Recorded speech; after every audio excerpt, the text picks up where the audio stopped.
You know, we toss around the words touch and feel all the time, right? Like they mean the exact same thing. But what if I told you they're not the same at all? That one is a simple physical thing and the other is this incredible story your brain tells itself.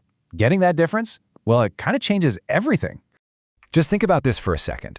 We can build a robot arm that can touch a flower petal with superhuman precision. It can register the pressure, the texture, all the data. That's touch, for sure. But does it, feel the softness, that delicate, gentle quality? This one question, it gets right to the heart of what makes our own experience so rich. All right, so let's really dive in and unpack this whole thing. We're going to look at touch and feel as two totally separate parts of this one amazing journey. A journey that literally starts on your skin but finishes deep inside your mind.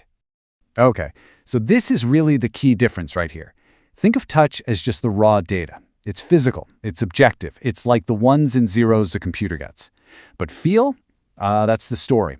That's your brain taking that raw data and turning it into something meaningful. It's totally subjective, it's personal, it's your perception of the world.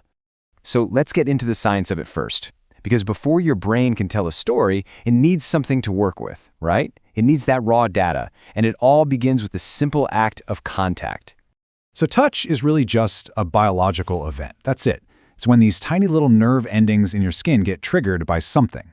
Pressure, heat, whatever. It's not an interpretation, it's not an opinion, it's just your body's simple report saying, hey, contact has been made. And it happens in this super simple three-step process. First, something makes contact with your skin. Second, your nerve receptors wake up and fire off. And third, boom, a raw electrical signal goes zipping up your nervous system to your brain. That's it. That is the entire physical act of touching. But once that simple, raw signal gets to the brain, wow, that's where the real magic happens. This is the moment a simple sensation gets transformed into a complex, rich perception. So feel is what your brain does with that signal. It's an interpretation. Your brain takes that raw data, and in a split second, it cross-references it with everything you know, your memories, your emotions, what's happening around you, to create a completely unique, personalized experience. And just think about how huge this world of feeling actually is. It goes way beyond just texture. A hug isn't just pressure. It feels comforting, right? A handshake isn't just skin on skin. It can feel clammy or trustworthy. We even use the word for things that have no physical touch at all, like the feeling of being understood. Okay, so let's put these two ideas together. How is it possible that the exact same physical touch can create completely different feelings? Well, there's a secret ingredient, and that secret ingredient is context. I mean, look at this. A tap on the shoulder. The physical touch is identical in both cases. But if it's from a friend in a coffee shop, it feels friendly, reassuring. If it's from a stranger on a dark street, whoa, it feels startling, maybe even alarming. Same touch, totally different feelings. The only thing that changed was the context, the story your brain decided to tell. This is why your brain is the ultimate storyteller. It's not just passively receiving signals. No way. It's actively taking the what of touch, that raw data, and instantly creating the why and the how of what you actually feel. So why does any of this matter, right? It's not just some cool bit of neuroscience trivia. Understanding this distinction has huge implications for everything from the phones we build to the way we connect with other people. Seriously, think about it. In tech, we're trying to create haptic feedback that doesn't just buzz, but actually makes you feel like you're touching something real.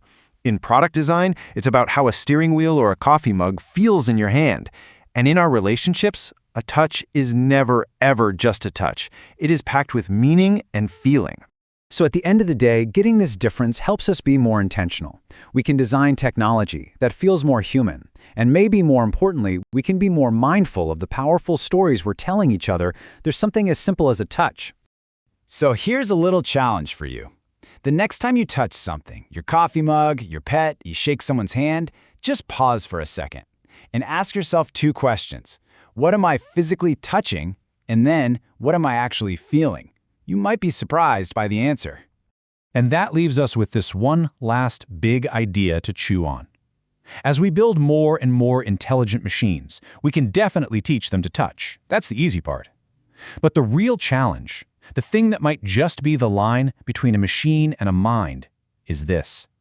Can we ever teach something not just to process the data, but to truly feel?